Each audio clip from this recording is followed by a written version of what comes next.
sa mga adik sa Mobile Legend dyan. Hanggat sa hindi lumuluwa ang mata, tuloy ang laro. Hanggat sa hindi namamaga ang mata, im-ilan ng im-il. Ang kailangan mo kasi dyan, pagpuyatan mo para tumaas ang rank mo. Di ba? Laruan mo ng Mobile Legend mga 1 week, walang tulog-tulog, panigurado mythic ka na rin. Tapos anemic ka na rin. Yung dugo mo, kalimitan puti na. Pati yung mata mo magiging puti na rin yan. Pagkagising sa umaga, email agad. Pagkasapit ng tanghali, email. Pagka break time mo sa trabaho, email. Pagka-uwi mo ng bahay bago ka matulog, pag ka na matulog, mag-email ka na lang hanggang madaling araw. Ha? Para puyat na puyat ka.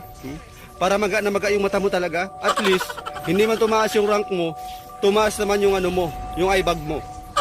Dapat kasi niyan, dapat focus ka lang sa Mobile Legend. Kahit na may trabaho ka, mag-Mobile Legend ka pa rin. Para tanggalin ka na sa trabaho mo. Ha? Yung iba nga kapag naglaro ng Mobile Legend, talagang may kasamang puso eh. Kahit na inaaway na ng asawa, tuloy pa rin ang laro. Anong asawa-asawa? Mobile Legend to, asawa ka lang. Oh, marami akong kilalang ganyan. Mobile lang ng mobile hanggang madaling araw. Tuloy-tuloy ang laro. Bahala na magluwa ang mata, ang importante nakamitik na. Ang problema lang, 2 taon na nagmo-Mobile Legend, yung rank niya Grandmaster pa rin. Para tumaas ang rank mo dyan, makapag-mythic ka agad, porsigido ka dapat. Kahit na may inuutos sa'yo, huwag mo sundin, mag-Mobile Legend ka na lang.